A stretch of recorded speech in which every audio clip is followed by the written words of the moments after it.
La pregunta de hoy es: ¿cuál es la cosa más perturbadora que has escuchado sin que estuvieras destinado a oírla?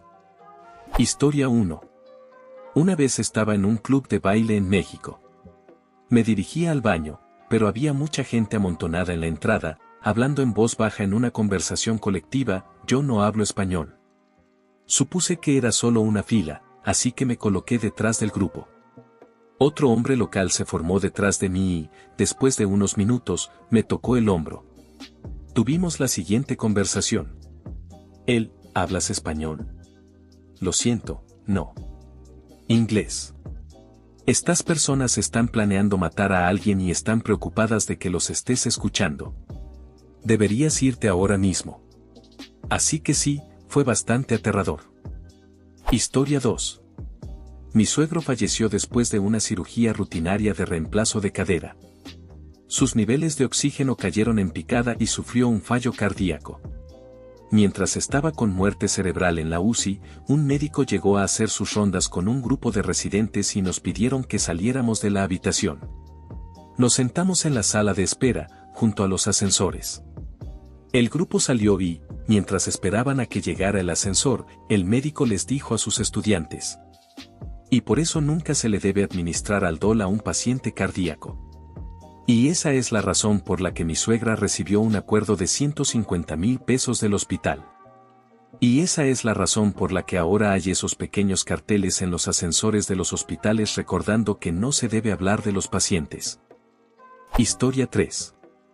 Probablemente no sea tan perturbador, sino más bien estremecedor y triste. Escuché la conversación entre mi madre y mi padre cuando él decidió que dejaría el tratamiento contra el cáncer y que estaba listo para morir. Había pasado por su casa de camino del trabajo cuando se desató una tormenta muy fuerte, así que me quedé a dormir. Mi madre tiene una pérdida auditiva considerable, por lo que habla en voz alta. Desde la habitación de huéspedes, la escuché decir: «Todavía hay algo que podemos hacer». Me acerqué y escuché desde fuera de su habitación. Básicamente, mi padre le decía que estaba cansado de los tratamientos y que solo quería irse.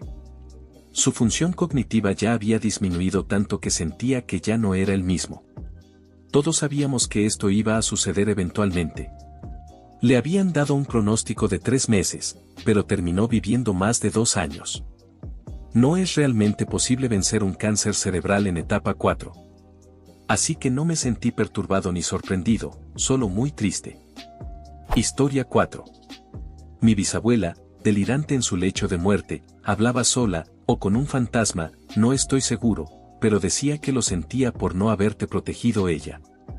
Luego empezó a hablar sobre su única hija bebé, que solía golpear la cuna contra la pared, y como un día, su esposo, mi bisabuelo, un hombre borracho y violento, se hartó y la estrelló contra la pared. Cuando ella fue a revisar a la niña, estaba inerte. Murió 18 horas después, y mi bisabuelo la enterró en el patio trasero.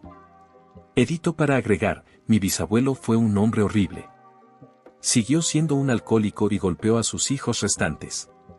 2 de los varones, incluido mi abuelo, se unieron al ejército para escapar de esa casa. Creo que mintió sobre su edad para alistarse poco después de que su hermano se uniera, y ambos terminaron en Vietnam. Mi abuelo fue prisionero de guerra y recibió un corazón púrpura. A pesar de su infancia y del trauma de la guerra, fueron hombres maravillosos. Mi tío abuelo favorito, Henry, vivía en una casa rodante junto al río. Afuera tenía alineados grandes congeladores de pecho sin tapa, llenos de agua, donde guardaba enormes tortugas mordedoras hasta que venía el hombre de las tortugas a comprarlas. También llenaba su bañera con tortugas más pequeñas, probablemente para venderlas a tiendas de mascotas. No sé, pero también fumaba mucha hierba y era el hombre más amigable que conocí. Historia 5. Fue en un restaurante, uno de esos lugares pequeños y grasientos con mesas apretadas en un diminuto comedor, donde la comida sabe como si la hubiera hecho tu abuela, de la etnia de tu elección. Este en particular era guatemalteco. Había convencido a un amigo para que viniera a probarlo porque la comida era increíble. Llegamos al estacionamiento y no había muchos autos. Genial, eso significaba que nuestra comida llegaría más rápido. Entramos.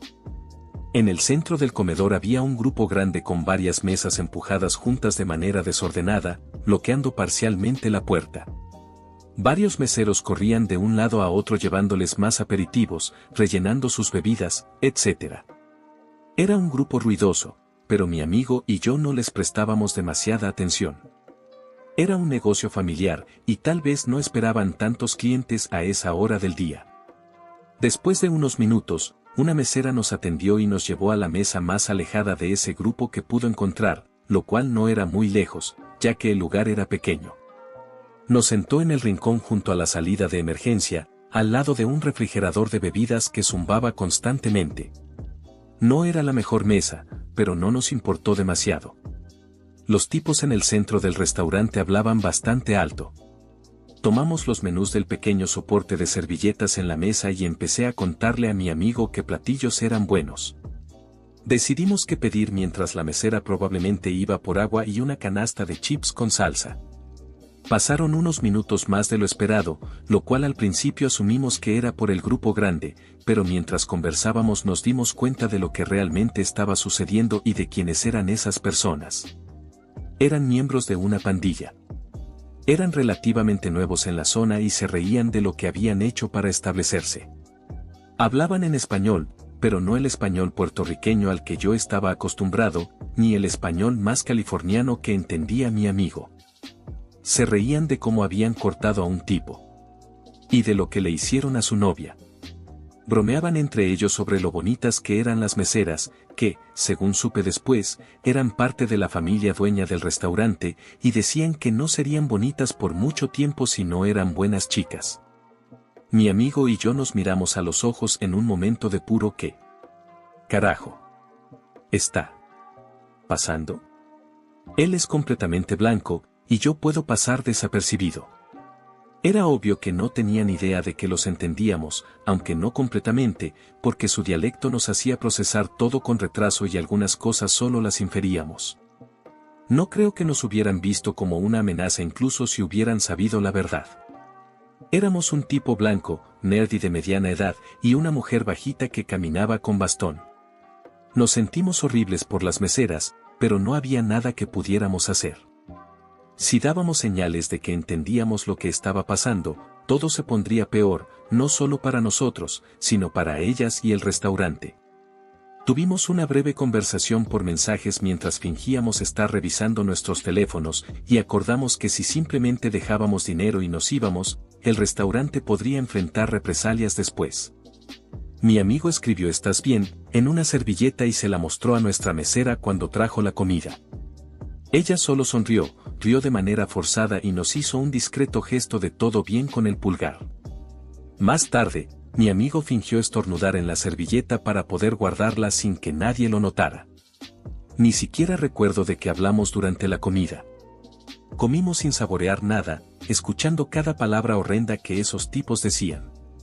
Se jactaban de matar y violar personas, de cómo suplicaban, los sonidos que hacían, cómo reaccionaban sus familias, lo que ellos hicieron con las familias. Hablaban de negocios de drogas y tráfico. No sé si todo fue real o si la mitad era alarde y fantasía, pero el ambiente en la sala era tan tenso que sabíamos que si dábamos la menor señal de que no éramos solo un par de gringos ignorantes, no estaríamos seguros. Terminamos nuestra comida, rechazamos el postre y nos largamos de ahí lo más rápido posible. Historia 6. Mi madre es una narcisista bipolar, pero a pesar de todo el abuso físico y emocional al que me sometió mientras crecía, siempre mantuve la creencia de que, en el fondo, debajo de todo eso, seguía siendo mi madre y me amaba. Hasta que ocurrió una discusión en particular cuando tenía 15 años. La discusión fue tan insignificante que ni siquiera recuerdo de qué se trataba, pero en su punto más álgido decidí alejarme de la situación y le dije que iría a la casa de mi amigo. Un minuto después de haber salido, me di cuenta de que había olvidado mi teléfono en la casa, así que volví rápidamente. Entré en silencio para evitar que me notara y se pusiera confrontacional otra vez. Agarré mi teléfono y, justo cuando estaba a punto de salir de nuevo, escuché su llanto desde su habitación, al otro lado de la casa. Me acerqué sigilosamente y asomé la cabeza. Lo que vi y escuché ese día todavía me afecta. Mi madre estaba arrodillada en su closet, de espaldas a mí, con las manos juntas en posición de oración, sollozando y rogándole a Dios que yo muriera. Pero no solo eso. Específicamente le pedía que muriera en un accidente de auto. Yo acababa de empezar a aprender a conducir. Ella sabía que la hermana mayor de mi mejor amigo me llevaba los fines de semana a un estacionamiento vacío para enseñarme a manejar antes de que sacara mi permiso. Ese fue el día en que acepté que mi madre no me ama de verdad. Al menos, no como una madre debería. Historia 7. Hace unos años, estaba en el salón de belleza haciéndome trenzas. Era un lugar relativamente pequeño, con apenas 2 lavabos y 3 sillas de estilista, así que, como te imaginarás, todos podían escuchar las conversaciones de los demás. Estaba hablando intermitentemente con mi estilista cuando una mujer sentada en una de las sillas recibió una llamada. Atendió el teléfono y, de inmediato, su expresión cambió. Su rostro se desplomó y comenzó a llorar. Todos pensamos que alguien cercano a ella había fallecido de repente, pero nos equivocamos. Le dijo a la persona al otro lado de la línea que iba en camino y colgó. Afortunadamente, su estilista ya casi había terminado con su cabello. Mientras recogía sus cosas, alguien le preguntó qué había pasado. Ella miró a su alrededor, como en estado de shock, y luego nos lo dijo. Su prima menor había sido secuestrada en una gasolinera en Houston. Todo quedó grabado en video. La joven estaba de regreso a casa después del trabajo y se detuvo a cargar gasolina. Otro vehículo se acercó y la obligaron a subir. Había estado desaparecida durante meses. La persona que la llamó era un familiar, avisándole que acababan de encontrar a su prima en Nueva Orleans. Obviamente, salió del salón apresuradamente, y todas las mujeres que estábamos ahí nos miramos con el mismo pensamiento, lo aterrador que puede ser el mundo para nosotras. No es parte de la historia, pero... Soy esteticista en Texas desde hace 10 años, y la trata de personas es uno de los temas en los que nos capacitan. Cada vez que renovamos nuestra licencia, la mitad del entrenamiento es sobre tráfico de personas, cómo funciona, cómo se ve, porque no siempre se parece a la película Taken, etc. La última vez que revisé, Houston estaba en la cima de la lista de ciudades con mayor incidencia de trata de personas. Ojalá tuviera una actualización sobre su prima y pudiera saber que está bien. Historia 8. Esto fue algo perturbador como el infierno, pero me alegra haberlo escuchado. Un día, mi esposo y yo estábamos en nuestro departamento cuando comenzamos a oír a una mujer gritando de rabia, presumiblemente por teléfono, en el apartamento de abajo. Por lo que pudimos entender, su novio le había sido infiel, y no era la primera vez. La escuchamos gritar intermitentemente durante todo el día. Luego, el tipo llegó a casa. Ahora eran 2 personas gritándose con furia durante horas. Intentábamos dormir mientras todo esto seguía, cuando, de repente, la mujer empezó a gritar con un tono completamente diferente. «Para, deja de tocarme, para». Y luego, el grito más desgarrador de dolor absoluto que he escuchado en mi vida. Le grité a mi esposo, «Llama al 911». Él corrió al teléfono. Poco después, oímos a la policía llegar y golpear la puerta con fuerza.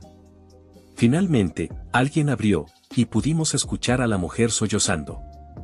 Fue solo entonces que logramos dormir un poco. Al día siguiente, uno de los encargados de seguridad del edificio pasó por nuestro departamento. Nos dijo que la mujer había estado sufriendo abuso por meses. Había tratado de pedir ayuda, pero nadie la escuchó. Cuando descubrió que su novio la engañaba, eso fue la gota que derramó el vaso. Se enfrentó a él. El grito de dolor que escuchamos fue cuando él le rompió las piernas. Luego le apuntó con un arma a la cabeza y la amenazó con matarla a ella y a su madre si llamaba a la policía. Después, huyó. Ella tuvo que arrastrarse hasta la puerta cuando la policía llegó. La llevaron al hospital y luego a un refugio para víctimas de violencia doméstica. Atraparon al tipo en cuestión de horas. No sé qué pasó después. El encargado de seguridad nos preguntó por qué habíamos llamado. Le respondí que había estado en un matrimonio abusivo antes. Una vez, cuando pedí ayuda a gritos, estaba en un edificio lleno de gente. Mi vecino, que trabajaba como despachador de la policía, estaba en casa. Nadie llamó. Nadie siquiera tocó la puerta. A nadie le importó. Me sentí completamente inútil y sola. No quería que nadie más se sintiera así. Historia 9. Hace unos 20 años, mi esposo, que ya falleció, estaba hospitalizado debido a una infección que tenía que resolverse antes de que pudieran colocarle un marcapasos. Estaba lo suficientemente bien, así que solo estábamos pasando el rato en su habitación, conversando. Era un hospital antiguo, con 2 pacientes por cuarto, separados por una cortina. La cortina del otro paciente estaba cerrada por privacidad, pero la nuestra no. Lo que sigue es una paráfrasis, pero creo que captura con precisión el evento tal como sucedió. Un médico alto entró sin previo aviso y, de repente, cerró nuestra cortina. Luego, escuché cómo abría la cortina del otro paciente y le decía: «Bueno, tengo malas noticias. Estás en insuficiencia hepática. Esto suele ser fatal». El hombre preguntó: «Si dejo de beber, ¿estaré bien? El hígado no puede sanar lo suficientemente rápido. ¿Y un trasplante? No hay suficientes donantes. La lista de espera es muy larga». Escuché a alguien empezar a llorar. Tal vez su esposa o su madre. El doctor se fue, y mi esposo y yo nos quedamos en silencio absoluto durante mucho tiempo. Sentía que estaba conteniendo la respiración, como si no debiéramos haber escuchado eso, como si no debiéramos estar ahí, pero tampoco era algo que hubiéramos podido evitar. Poco después, la enfermera vino a decirnos que los análisis de mi esposo habían salido bien y que estaba listo para la cirugía. Hubo algo de movimiento y ruido mientras comenzaban los protocolos preoperatorios. En un momento de calma, mi esposo se levantó y pudo ver a la otra familia. Se acercó y les dijo: «Lamento mucho la noticia.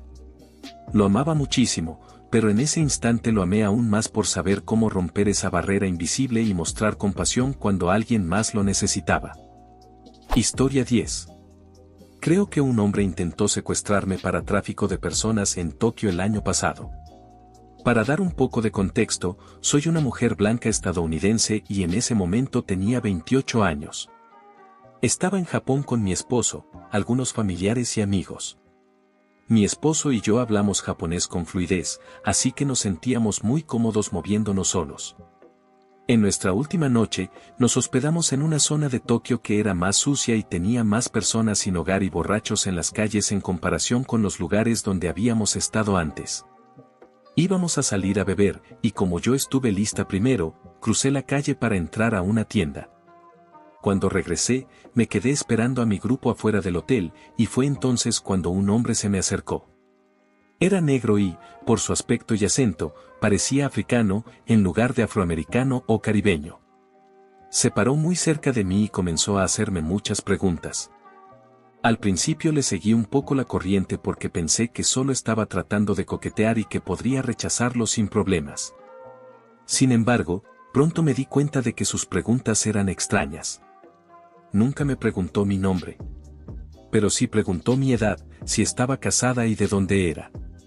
Le dije que tenía 35 años, intentando sonar lo más mayor posible sin que pareciera inverosímil, que estaba casada y que mi esposo y mi padre estaban en la tienda detrás de mí. También le dije que era de Alaska, esa parte era cierta.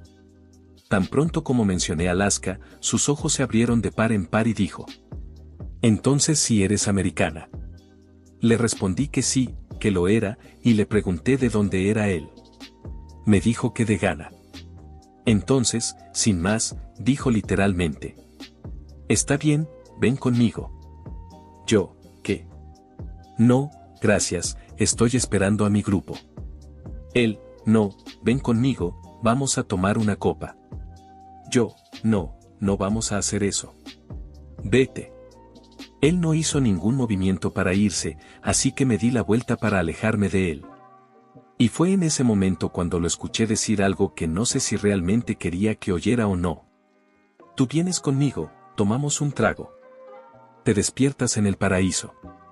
No volteé a verlo después de eso. Inmediatamente envié un mensaje a nuestro grupo diciendo que alguien tenía que venir a buscarme al café en la planta baja ahora mismo. Afortunadamente, no volví a ver a ese hombre y nos fuimos a la mañana siguiente. Pero la experiencia realmente me asustó, especialmente porque dos de las chicas que viajaban con nosotros eran increíblemente ingenuas y distraídas. Tenían 21 y 23 años, así que no eran adolescentes, pero se alejaban solas constantemente y siempre había que estar pendientes de ellas. No quiero ni pensar en lo que habría pasado si ese tipo les hubiera pedido a ellas que fueran a tomar un trago en lugar de a mí. Historia 11. No es algo que escuché por accidente, sino algo que hizo mi hija de 5 años. Teníamos una situación particular, mi expareja más reciente, quien había sido como un padre para mi hija toda su vida, aunque no era su padre biológico, todavía la veía después de nuestra separación. A pesar de que la relación entre él y yo había sido tóxica, no quería separarlos. Durante un año seguí permitiendo que pasaran tiempo juntos, incluso después de que yo había seguido adelante con mi vida. Hasta hace un mes y medio. Para dar contexto, él ha sido alcohólico desde antes de que estuviéramos juntos y ha luchado con una depresión severa. Cuando vino a recogerla para pasar el fin de semana con ella, por alguna razón decidió descargarme demasiada información de golpe. Me dijo que estaba yendo a bares todas las noches y emborrachándose hasta perder el conocimiento, que dormía en los estacionamientos y luego iba directamente al trabajo. Me dijo que ya estaba harto de buscar el amor porque las mujeres son unas perras, solo quiero una puta. Se rió y dijo, si el alcohol no me mata, lo haré yo mismo. Todo lo decía con total indiferencia, y frente a mi hija. Desde entonces, lo he cortado completamente de la vida de mi hija y también de su familia. Su madre tuvo una reacción inesperadamente hostil e irracional cuando tomé esta decisión. Estoy trabajando en una orden de no contacto. Pero más allá de ver lo peligroso que se estaba volviendo su espiral autodestructivo, el verdadero catalizador que me hizo actuar fue lo que pasó una semana después. Mi hija, después de haber escuchado todo lo que él dijo, me preguntó: ¿por qué, nombre, dijo que se va a matar? Ningún niño de 5 años debería pronunciar esas palabras. Jamás. Historia 12. Mi papá le dijo a su exesposa que no podía tomar las pastillas que ella quería darle, pero accedió a quedárselas para dárselas a mi hermano mayor y controlar la cantidad, para que él no las consumiera demasiado rápido. Ese fue el día en que me di cuenta de que mi hermano era adicto a los medicamentos recetados, que probablemente mi papá también lo era, y que él era quien controlaba el consumo de mi hermano. Yo tenía unos 16 años. Eso me hizo reevaluar muchas cosas sobre la relación entre mi papá y mi hermano. Me di cuenta de que mi papá era de esos padres que controlan la vida de sus hijos incluso en la adultez y que siempre los sacaba de cualquier problema. Unos meses antes, mi hermano se había quedado dormido al volante y atropelló a alguien. Mi papá admitió que mi hermano había tomado una pastilla la noche anterior para ayudarlo a dormir, y eso lo dejó demasiado somnoliento a la mañana siguiente. Recuerdo que mi papá se sintió aliviado cuando el chico al que mi hermano golpeó con el auto creyó que el accidente había sido su culpa y así se lo dijo a la policía. Mi hermano salió impune. De repente, entendí por qué mi mamá había peleado tanto por la custodia cuando yo era niño. Ella nunca habló mal de mi papá, pero era estricta con que no me quedara con él más allá de los fines de semana. Prefería que volviera a casa en los días de semana cuando ella salía del trabajo, vivían a poca distancia el uno del otro. Mi papá, en cambio, rara vez decía algo bueno sobre mi mamá. Esa conversación que escuché fue como la pieza final de un rompecabezas. Me hizo darme cuenta de que no quería ser como mis hermanos. No quería ser influenciado por mi papá de la misma manera que ellos. Empecé a enfrentarme más a él cuando creía que estaba equivocado. Le hice saber que, aunque lo amaba, tenía una moral de mierda. Murió cuando yo tenía 18 años. Mi hermano terminó en prisión por golpear a su esposa frente a sus hijos mientras estaba drogado con heroína. Ella intentó echarlo de la casa por su adicción y él respondió con violencia. Resulta que no era la primera vez que la golpeaba. Mucho antes, mi papá le había dicho a mi cuñada que no podía dejar a mi hermano por el bien de los niños. Después de salir de prisión, mi hermano volvió a ser arrestado por violar su libertad condicional. Robó el arma de su exesposa, y su hija mayor fue quien lo convenció de ir a la casa, violando la orden de restricción, para que la policía pudiera arrestarlo. Mi hermana mayor, quien sospecho que también era adicta a las pastillas que le daba mi papá, tuvo un hijo con un hombre abusivo. Después de la muerte de mi papá, lo dejó, pero empezó a comportarse de forma errática y cruel. En una ocasión acorraló a mi excuñada y la amenazó para que no presentara cargos contra mi hermano. Este año fue diagnosticada con esquizofrenia y ha estado hospitalizada. La verdad, nunca pudo funcionar sin mi papá. Incluso antes de la esquizofrenia, su comportamiento era agresivo, inestable y moralmente cuestionable. Soy el único de mis hermanos que terminó con una vida decente. Y eso es únicamente porque no fui criado por mi papá. Lo amaba y lo extraño, pero arruinó a mis hermanos. Sigo en contacto con mi excuñada y sus hijos. De hecho, fueron las únicas personas de la familia de mi papá que invité a mi boda. No sé cómo esta publicación se convirtió en un testimonio tan largo, pero de alguna manera me siento mejor después de escribirlo. Tal vez les sirva a alguien más para encontrar claridad en sus propios sentimientos sobre su familia. Historia 13. Esto no es exactamente lo que pediste, pero siento que encaja perfectamente. Más que algo que escuché por casualidad, fue una conversación en la que terminé involucrado. Tenía 18 o 19 años en ese momento, estaba de regreso en casa desde la universidad y pasaba tiempo con mi mejor amiga. Decidimos ir a Nueva Orleans a bailar en Bourbon Street. Estábamos en un bar, divirtiéndonos, cuando noté a un hombre parado en medio de la pista de baile, completamente desorientado. Se veía fuera de lugar, con su gran sombrero marrón y un atuendo que parecía sacado de Indiana Jones. No parecía consciente de lo que sucedía a su alrededor ni de dónde estaba. No quise darle la espalda, así que me aseguré de mantenerlo en mi línea de visión mientras seguíamos bailando. De repente, levantó la mirada, se acercó y extendió la mano para saludarme. Me confundió su gesto, pero igual le di la mano, y sentí algo entre nuestras palmas. Miré hacia abajo. Era un billete de $100, arrugado. Le pregunté, ¿por qué me das esto? No puedo aceptarlo. En ese momento, todo a nuestro alrededor desapareció cuando me respondió. ¿Me recuerdas a mi hijo? Viajaba hacia aquí con mi esposa y mi hijo para unas vacaciones, pero ambos murieron repentinamente. Han pasado años desde aquella noche, así que no recuerdo exactamente cómo dijo que murieron. Ya no quiero vivir, pero quiero que tú tengas una buena noche. Me miró con los ojos llenos de lágrimas bajo su sombrero marrón, dio un paso atrás y desapareció entre la multitud de la pista de baile. Intenté contarle a mi mejor amiga lo que acababa de pasar, pero estaba demasiado ocupada bebiendo y bailando como para escucharme. Fue un momento escalofriante, y me sentí completamente impotente. A los 19 años, no sabía qué decir ni qué hacer por ese hombre. Historia 14. Esto fue hace 7 años. Mi exesposo y yo estábamos quedándonos en casa de su madre después de haber sufrido un grave accidente en el que nuestro auto volcó. Yo estaba pasando por un momento muy difícil mentalmente, ya que solo terminé con rasguños y moretones, mientras que él sufrió una fractura en la pierna y tuvo que ser trasladado en helicóptero a un centro de trauma. Una noche me desperté y escuché a su madre y a su padrastro hablando de mí. Decían que desearían que no estuviera siempre tan triste y deprimida, y que tal vez habría sido mejor para su hijo si yo hubiera muerto o resultado gravemente herida en lugar de él. Permanecí despierta el resto de la noche.